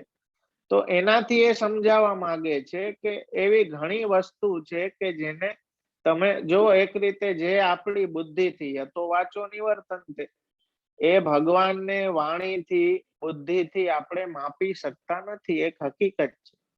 એમની સર્વ શક્તિમત્તાને, સર્વ સામર્થ્યને હું તો એમ કહું કે ભગવાન પોતે નથી જાણતા કે પોતાનામાં કેટલું સામર્થ્ય. જેમ ઉદ્ધવજી કહે છે ને કે પોતે વિસ્મિત થઈ જાય છે, તો ભગવાન પોતે વિસ્મિત થાય છે એવું સામર્થ્ય જેની ગણના ભગવાનને પોતાને, વીજળીને પોતાને ખબર નથી કે હું પ્રવાહિત થઈને કેટલા કેટલા રૂપોમાં, એ તો એની સહજ ઓલી છે, એ જ્યાં સંબંધમાં આવે ક્યાંક નામ રૂપ પ્રગટ કરી દે. તો મારા વાલા, એ નામ રૂપી સૃષ્ટિનું આખું જે બ્લુ પ્રિન્ટ જેને કયો, એ આખી આ નકશો છે, એ આમને હજી સમજાણો નહીં કે આ કઈ રીતે કેમ થયું. તો કહ્યું કે સેયમ ભગવતો માયા, એ જ ભગવાનની માયા છે કે જેને તમે તમારી બુદ્ધિથી, તમારી વાણીથી માપી નથી શકતા. એ વ્યાપક હોવા છતાંય ભક્તિથી બંધાયેલા છે. એક જગ્યાએ રૂપ એ બધે છે અને બધે નથી. પણ આપણે ત્યાં એ વિરુદ્ધ ધર્માશ્રય તો જેમ બાલ ભાવ ને કિશોર ભાવમાં આપણી સેવા ભાવનામાં કરવામાં આવે, તો એ માયા એ પ્રકારની છે કે બ્રહ્મના અસલ સ્વરૂપને કંઈક જુદી રીતે પ્રોજેક્ટ કરે, કંઈક જુદી રીતે દેખાડે. પણ જેમ માયાવાદીઓ કહે છે એમ એ ખોટું નથી, આર્ટિફિશિયલ છે. ભગવાનના જ રૂપ બધા છે પણ આપણે બધા આર્ટિફિશિયલ છીએ. આર્ટિફિશિયલ હોવું ને અનરિયલ હોવું જુદી વસ્તુ છે. આર્ટિફિશિયલ ઇન એ સેન્સ કે આપણને જે કઈ પ્રાપ્ત થયું છે, જો અહંકાર તો ભગવાનનો પણ છે, બ્રહ્મનો પણ છે, હોવાપણું, પોતાના હોવાપણાનું ભાન, એ અહંકાર તો એ બ્રહ્મનો પણ છે. પણ કર્મ તો બ્રહ્મનું છે, પણ બ્રહ્મનું કર્મ એ ભગવાન તરીકે લીલા કહેવાય, કેમ કે એને બધું સહજ છે. આપણું કઈ સહજ નથી, નેચરલ નથી, આર્ટિફિશિયલ છે. આપણું ઐશ્વર્ય કયો, આપણું વીર્ય કયો, આપણું જ્ઞાન કયો, એ બધું કંઈક લિમિટેડ છે અને કોઈક અંશમાં એની મર્યાદાઓમાં બંધાયેલું છે. સર્વતંત્ર સ્વતંત્ર નથી. આપણું ઐશ્વર્ય પણ કોઈ આપણને બે ગાર ના ઠોકે ત્યાં સુધી છે. આપણું વીર્ય પણ આપણે લડી શકીએ ત્યાં સુધી છે. આપણું જ્ઞાન પણ સીમિત છે. આપણું યશ પણ ઉપાધિ વાળું છે. આજે સારા કામ કરશો તો બધા વાહ વાહ કહેશે, જે બોલશે ને યશ ગાશે. એક ખરાબ કામ કરશો તો એ જ યશ કાલે અપયશ થઈ જશે. આ આપણું યશ છે. આપણી શ્રી પણ એવી કઈ કાયમી નથી, કેમ કે કાયમી શ્રી તો ભગવાનનો વાસ હોય ત્યાં જ હોય. શ્રયત ઇન્દિરા શશ્વદત્ત રહી. એવી રીતે આપણું વૈરાગ્ય થર્ડ ક્લાસ છે, સોરી ટુ સે, પણ છે, હકીકત છે. આપણું વૈરાગ્ય, આપણને વૈરાગ્ય આપણા માટે એટલે ઓલું વાત કે સ્મશાન વૈરાગ્ય, આપણું સ્મશાન વૈરાગ્ય એ થોડીક વાર પૂરતું. જેમ સ્મશાનમાં કોઈને બારવા ગયા હોય ને ત્યાં બેઠા હોય તો ત્યાં બહુ ફિલોસોફીના ફુવારા ઉડે, ત્યાં એકદમ એવી શાસ્ત્રો પુરાણોની વાત કરે કે સંસાર અસાર છે, જીવનમાં કઈ નથી, આ જો કાલ હાલતા હતા ને વહી ગયા, હજી તો કાલે વાત કરી હતી, જો અત્યારે આપણે બારવા ભેગા થયા. એવું બધું, એટલી વૈરાગ્યની વાત કે સંબંધો જો કાંઈ નથી, કાંઈ ભેગું આવતું નથી. ઈ જ બહાર જઈને શેર બજારના સોદા મારતો હોય. તો સમજો કે એ સ્મશાન પૂરતું જ હોય. સ્મશાનમાંથી જેવો નીકળે એટલે એ વૈરાગ્ય પૂરું. તો આપણામાં એ 6 ગુણો અંશ તરીકે છે, પણ એ કંઈક આર્ટિફિશિયલી છે. એટલે આપણે કરીએ એ કર્મ છે ને ભગવાન કરે એ લીલા છે. આપણા કર્મમાં દોષની સંભાવના છે, પણ ભગવાનના કર્મમાં ક્યાંય દોષની સંભાવના નથી, કેમ કે આપ નિર્દોષ છે, વિરુદ્ધ ધર્મોને ગ્રહણ કરવા વાળા. એટલે જેમ બીજમાં તમે આંબાનું વૃક્ષ વાવો, તમે સમજો કે ફાર્મ હોય કે ખેતરે કે ઘરે કે આંબાનું વૃક્ષ વાવો, એના બીજ આપે ને વાવવા માટે. હવે એ બીજમાં શું તમને આંબો દેખાય છે? એ બીજમાં તમને આંબાનું વૃક્ષ દેખાય છે? ડાળીયું દેખાય છે? પાંદડા દેખાય છે? ફળ દેખાય છે? હવે નથી દેખાતું, ધેટ મીન્સ એમાં નથી. એમાં એ ધરબાયેલું તો છે જ, એ નામ રૂપો એમાં છે જ, જસ્ટ પ્રગટ નથી થયા. એને તમે વાવશો અને બધું ખાતર પાણી ને એની જે કઈ પ્રોસીજર છે એ કરશો, તો એ બધા નામ રૂપો શું એ બીજમાંથી નહીં આવે? બહાર આવશે કે નહીં? આટલું બીજ હતું, એમાં એ નામ રૂપો છે કે નહીં? જો આ દરેક દ્રષ્ટિ રાખો ને, તો દરેક જગ્યાએ ભગવાનની આ સર્ગાદી લીલાઓની જે સાયકલ છે ને, ઉત્પત્તિ સ્થિતિ લય, તમે ખેડૂ જ ઉત્પત્તિ સ્થિતિ લઈ, સર્ગને ખેડૂથી મોટું કોઈ જેને કંઈક પ્લાન્ટેશનમાં કે ઝાડપાનમાં ને ઇન્ટરેસ્ટેડ હોય ને કરતા હોય ને, બેનો તો ઘણા ફૂલઘર માટે ને ફૂલ વાવતા હોય ને બધું કરતા હોય ને, તો એને ઉત્પત્તિ સ્થિતિ લઈ કરે જ છે ને, સર્ગ છે એક પ્રકારનું. તો એમને તો આ વાત વધારે સમજાવી જોઈએ કે એ એક જ બીજમાંથી કેટલા રૂપ નીકળે. ઝાડના થડનું રૂપ અલગ હોય, ડાળીઓનું રૂપ અલગ હોય, પાંદડાનું રૂપ અલગ હોય, ફળનું રૂપ અલગ હોય, ફૂલનું રૂપ અલગ હોય, કેટલા રૂપ એમ એક જ બીજમાંથી નીકળે. અને ઈ જ પાછી સાયકલ ચાલુ રહે.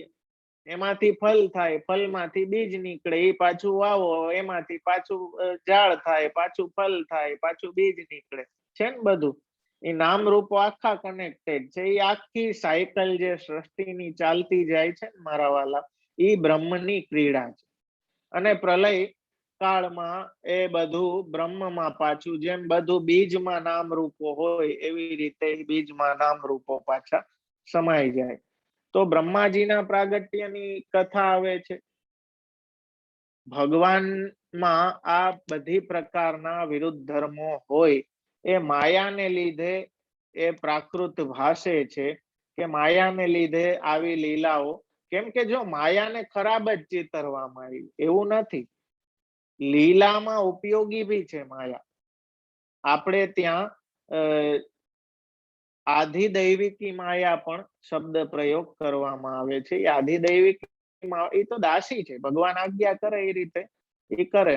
એ માયાના કારણે તો બાલ ભાવ ટકેલો રહે, એ માયાના કારણે જે ભગવાનની શક્તિ છે એના કારણે તો સખ્ય ભાવ ટકેલો રહે. બાકી તો ઓલો બ્રહ્મ ભાવ જ જાગૃત રહે તો કોઈ લીલા થાય જ નહીં મારા વાળા. તો દરેક રૂપ અને નામની લીલા આપની એટલી એની ખૂબસૂરતી જોવો, પણ બધે આપ છે તો ખરી. પાછા પરમાત્મા સ્વરૂપે પણ આપ જ્યાં સુધી અંતર્યામી સ્વરૂપે બધી શક્તિઓમાં આપ પ્રવિષ્ટ ના થયા, ત્યાં સુધી કાંઈ ભી કાર્ય એ કરી ના શકતા. શું કામ? કેમ કે મૂળ તો આ છે ને. જેમ બ્રહ્માના પ્રાગટ્યની વાત ફરી પાછી કહે છે, જ્યારે વિદુરજીએ વિનંતી કરી કે મને હજી બધું વિસ્તારથી સમજાવો, તો બધા કાલ સૃષ્ટિનો ક્રમ ને કઈ રીતે પ્રગટ થયું, તો બ્રહ્માના પ્રાગટ્યની વાત કરે. એ બ્રહ્માજી ભગવાનને જ્યારે આવી ઈચ્છા થઈ બહુ થવાની, ત્યારે એ આપની ઈચ્છા દ્વારા આપની નાભીમાંથી કમલ પદ્મકોશ એ શબ્દ આવે છે ભાગવતજીમાં. પદ્મકોશ મીન્સ કે કમલની કડી પ્રગટ. એ કમલમાંથી સ્વયંભૂ એ બ્રહ્મા ઉત્પન્ન થયા, વિધાતા. હવે બ્રહ્માએ આંખ ખોલીને જોયું ચારે બાજુ, તો દરિયો જ દરિયો, જલ સિવાય કઈ દેખાય નહીં. ભય લાગ્યો, બ્રહ્માજીને ભય લાગ્યો કે હું કોણ છું. પેલા તો એ પ્રશ્ન થયો કે હું કોણ છું. જો વિધાતાના આ પ્રશ્નથી પછી એને ચારેય બાજુ જોયું, તો એના સિવાય કાંઈ દેખાણું નહીં, કોઈ ના દેખાણું. નીચે જોયું તો કમલ છે, કમલ ઉપર પોતે બેઠા છે. તો થયું કે આ જલમાં કમલ હોવું તો સ્વાભાવિક છે, પણ એકલું કમલ, આ મારો આધાર જે છે એ ક્યાંથી આવ્યો, આનો મૂળ કોણ છે. જલમાં કમલ સ્વતઃ તો ટકેલું ના રહે, નીચે કઈક મૂળ તો હોવું જોઈએ. જો આ બધા પ્રશ્નો આપણને થવા જોઈએ, જે બ્રહ્માજીને ત્યાં નથી થતા અનફોર્ચ્યુનેટલી. તો એ બ્રહ્માજીએ આ વિચાર કર્યો, એટલે મૂળને શોધવા માટે એ કમલની નાલમાં જવા માંડ્યા. જે ડાળખીની નાલ હોય ને, કમલની નાળી, એની અંદર ઘૂસવા લાગ્યા કે હું મૂળ સુધી પહોંચું. કેટલો પ્રયત્ન કર્યો મૂળ સુધી પહોંચવાનો, પણ કાંઈ એમના હાથ આવ્યું નહીં. બધા સાધન એમના ફેલ થયા. ફરી પાછા ઉપર આવ્યા અને ઉપર આવીને પછી સમાધિસ્થ થયા. સમાધિસ્થ થયા અને સમાધિમાં એમણે ભગવાનનું એ સ્વરૂપ જોયું. એ સ્વરૂપનું વર્ણન ભી અતિ અદ્ભુત છે. જેમ મેં કહ્યું ને કે સ્વરૂપથી આભરણોની શોભા છે, એવી સુંદરતા આપની એ સ્વરૂપની બ્રહ્માજીની સ્તુતિમાં. કાલે જો આપણને સમય થોડો મળશે તો એનાથી જ સ્ટાર્ટ કરશું, બ્રહ્માજીની સ્તુતિથી. અત્યારે હું થોડુંક હજી 5 મિનિટ વધારે લઉં તો ઓકે છે ને, વાંધો નથી. તો થોડુંક અત્યારે આ પ્રસંગને આપણે કમ્પ્લીટ બ્રીફમાં જોઈ લે, પછી સ્તુતિના અંશો આવતીકાલે જોશું. તો બ્રહ્માજીએ એવા દર્શન કર્યા અને સ્તુતિ કરી. એમાં બ્રહ્માજીએ વાત કહી છે, કેમ કે બ્રહ્માજીને ખબર નથી એક તો હું કોણ છું, મારે હવે શું કરવાનું. તપ કર્યું, ઉપર આવીને તપ કર્યું. કેટલા દેવતાઓના 1000 વર્ષ પર્યંત તપ કર્યું, 100 વર્ષ પર્યંત. ત્યારે એમને એ દર્શન થયા, સમાધિમાં દર્શન થયા. ત્યારે ભગવાને કહ્યું કે હવે આળસ છોડો, અને આળસ છોડી, પ્રમાદ છોડીને તમે હવે સૃષ્ટિની રચના કરો. આમને કઈ જ્ઞાન નતું. પછી દર્શન એવા થયા એટલે બ્રહ્માજીમાં એ દ્રષ્ટિ વિકસી. એમને એ આખું યાદી આવી. જેમ નવો મેમરી કાર્ડ હોય એ નાખીને આપણે એમાં ડેટા નવો નાખીએ ને, એ રીતે મારા વાલા. કેમ કે દરેક કલ્પમાં નવા બ્રહ્મ આવે ને, તો પછી નવી પાછી ઘણી રીતે. આ તો એક કલ્પની વાત છે. દરેક કલ્પમાં નવી રીતે સૃષ્ટિની રચના ભગવાન કરે. કોટી બ્રહ્માંડો છે, એટલે વિવિધ આપણે એનો પાર પામી ના શકીએ, કેટલી ફંક્શન એમના હોય. તો બ્રહ્માજી કહે છે કે આપના સ્વરૂપમાં મને એ બધા જ નામ રૂપો, જેને બ્લુ પ્રિન્ટ કહે ને, આખો નકશો. જેમ બ્રહ્માજી આર્કિટેક્ટ છે ને, ભગવાન એમને નકશો બતાવે છે કે જો આ રીતે મને આખી સૃષ્ટિ કરી દે. તો એ આખો નકશો હવે મારે શું સૃષ્ટિ કરવાની છે, કેવી રીતે, એનો આખું એક બ્લુ પ્રિન્ટ જેવું, નકશા જેવું ભગવાનના સ્વરૂપમાં એને દર્શન થઈ ગયા. ત્યાર પછી ભગવાને આજ્ઞા કરી કે હવે ધ્યાન સમાધિ કરો, એનાથી તમારો અર્થ પૂર્ણ થશે. અને ફરી પાછો તપ કરે, અને પછી આગળ મનુઓને પ્રગટ, સનત કુમારોને પ્રગટ કરે. પણ સનત કુમારો તો બ્રહ્મવિદ પહેલેથી, એમને સંસારની આજ્ઞા કરી, પણ ઓલા એ સાંભળ્યું જ નહીં. તો ઓમાં ભગવાનના જ્ઞાનમાં જ મસ્ત રહ્યા. તો એનાથી બીજી કોઈ સૃષ્ટિ થઈ નહીં. ત્યારબાદ આગળ મનુઓ ઉત્પન્ન કર્યા અને આખી સૃષ્ટિનો પ્રકાર કહેવામાં આવ્યો છે એને આપણે આગળ આવતીકાલે જોશું. પણ એક બીજી વસ્તુ અહીં બહુ સુંદર આવે છે કે પ્રમાદમાં આળસમાં બ્રહ્માજીએ જે સૃષ્ટિ કરીને એ બધી ભૂત પ્રેત પિશાચની તામસ અસુરોની આદિ સૃષ્ટિ કરી કે જે એમને જ ખાવા માંડી. એટલે બ્રહ્માજીએ વળી એનો ઉપાધિ કરીને બ્રહ્માજી ના એ ક્રોધથી એ તો સનત કુમારો ઉપર આપ ક્રોધ ના કરી શક્યા ને એનાથી જે બાળક ઉત્પન્ન થયું એ રડવા લાગ્યું ઉત્પન્ન થતા જ ને એ રુદ્ર થયું. પણ એક વાત અહીં એ છે કે આળસથી જે કર્મ કરવામાં આવે એની સૃષ્ટિ આવી જ થાય. લૌકિક પરિપ્રેક્ષમાં એ તમે જોશો કે આળસથી કરવામાં આવતી વસ્તુનું પરિણામ બી આસુરી જ આવે, એમાં કઈ સારું પરિણામ ના આવે. એક કોઈ બી કાર્ય તમે પ્રમાદથી આળસથી કરો તો એના સુંદર રિઝલ્ટ તમને મળે નહીં. તો એવી રીતે બ્રહ્માજીને પણ ના મળ્યા. પણ પછી એમને ટૂંકમાં આખો જેમ મેં કહ્યું ને કે બીજમાં આખો નામ રૂપનો નકશો તો છે જ. જેમ ઓલી ફાઇલનું ઉપર નામ જ હોય, આખી ફાઇલ ના હોય, તમારે એને ક્લિક કરો, એ ક્લિક કરો પછી એની અંદરના જેટલા ફોલ્ડર્સ હોય કે જે કઈ વિગતો હોય એ બધું બહાર આવે, બરોબર ને? તો એવી રીતે મારા વાલા ક્લિક કરવું પડે. ક્લિક કરવાની જે પુરુષાર્થ છે, ઉદ્યમ છે, એ થાય એ ક્લિક કોણ કરી શકે? ભગવાન. કયું ફોલ્ડર કયું ફાઇલ દેખાડવી છે એ પાછા એડમિન રાઇટ્સમાં હોય. એટલે કેમ કે પુષ્ટિ પ્રવાહ મર્યાદામાં પુરુષોત્તમજી આપ કહે છે કે જે પુષ્ટિ સૃષ્ટિ છે એ બ્રહ્માની સૃષ્ટિ નથી, એનાથી અલગ ભગવાને કઈક પોતાની અલગ રિઝર્વ સૃષ્ટિ જે કહે ને એ બનાવી છે. તો એ અમુક ફાઇલો કદાચ બ્રહ્માજીને શેર નહીં કરી હોય. મેં નેટવર્કિંગ બી ભણ્યું છે એટલે મને એ મગજમાં દોડે છે. પણ ટૂંકમાં અહીંયા જેટલું કઈ છે ને એ બધું ત્યાં તો છે, આનાથી વધારે છે. બ્રહ્મમાં જ બધું છે એટલે આનાથી વધારે છે, ઓછું નથી. પણ આ બધું જ છે, એવું કઈ નથી જે બ્રહ્મમાં નથી. જેમ નેટવર્કિંગમાં એક મેન સર્વર હોય, સર્વર કમ્પ્યુટર જે હોય ને એમાં બધા જ ફાઇલ ફોલ્ડર બધું જ હોય. સર્વરમાં જે હોય એ એનાથી જોડાયેલા બધા જ કમ્પ્યુટર્સમાં હોય એવું જરૂરી નથી. બધું હોય એવું, કેમ કે એડમિન જેટલા રાઈટ દે ને એટલું જ ખુલે. કામ કરવા વાળા હોય એ સર્વરનું બધું ના જોઈ શકે, એને જેટલો અધિકાર દીધો હોય એટલું જ જોઈ શકે, એટલી જ ફાઇલ ખુલે ને એટલા જ. બાકી બીજી ખોલવા જાય તો ઓલી લોકની સાઈન આવી જાય હમણાં બંધ છે. આ હું સર્ગ જ કહું છું, એમ ના સમજતા કે આ કમ્પ્યુટરમાં ચડી ગયા. પણ બધું મેટાફોર થી સમજવાનું છે. એક વાત સમજો કે એ રીતની કઈક સિસ્ટમ અહીં છે કે એ બધા જ નામ રૂપો ને એ જ તો આપનું અદ્ભુત કર્મ છે જેને મહાપ્રભુજી નમન કરે છે. નમો ભગવતે તસ્મૈ કૃષ્ણાયાદ ભૂત કર્મણે રૂપ નામ વિભેદેન જગત ક્રીડતી યોયત.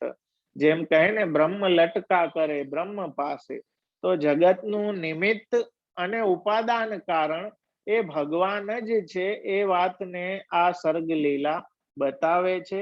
એ બ્રહ્માજીની સ્તુતિથી બી જોશું અને આગળ કઈ રીતે મનુ અને શત્રુપા દિતિ કશ્યપ આદિની જે કથાઓ છે એ આવતીકાલે આપણે જોશું. વરાહ અવતાર નું પ્રાગટ્ય એ જોશું અને બ્રહ્માજીની સ્તુતિ થી આપણે આવતીકાલે પ્રારંભ કરશું. આજે સમય આપણો ઘણો થઈ ગયો છે. તો મારા વાલા આજના આપણા સત્રને આપણે અહીં વિરામ આપશું.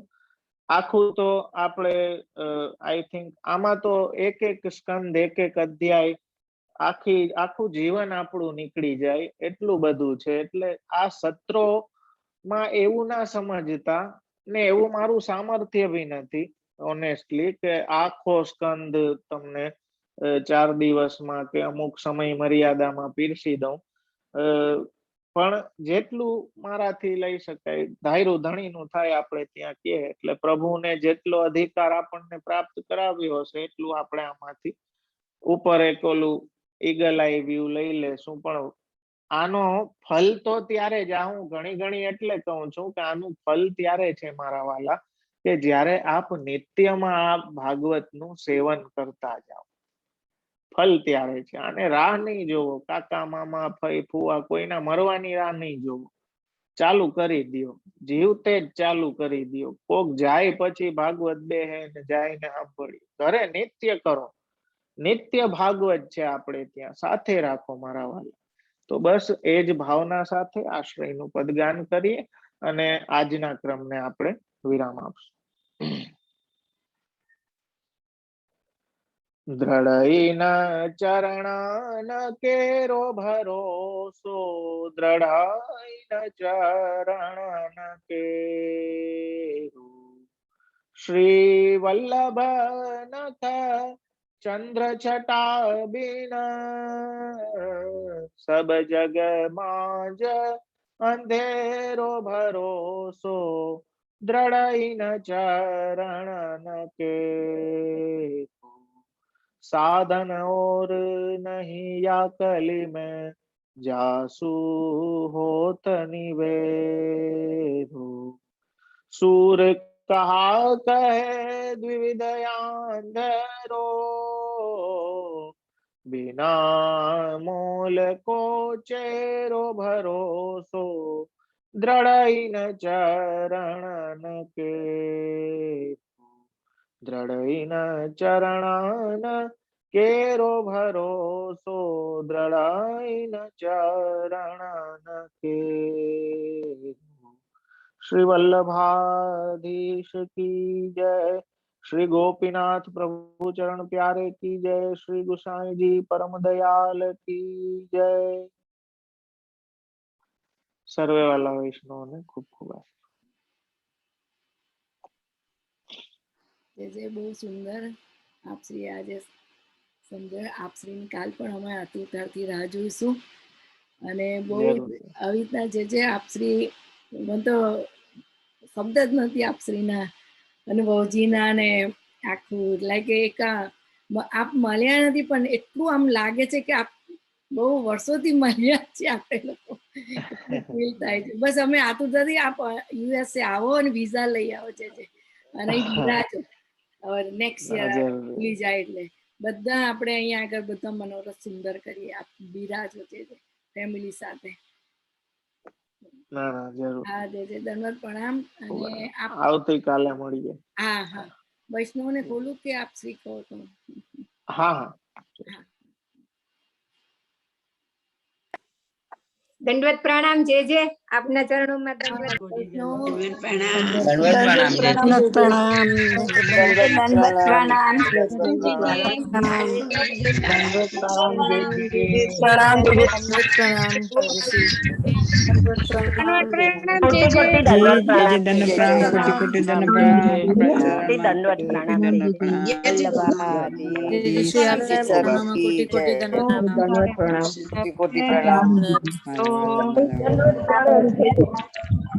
દંડવત પ્રણામ, ખૂબ આશીર્વાદ.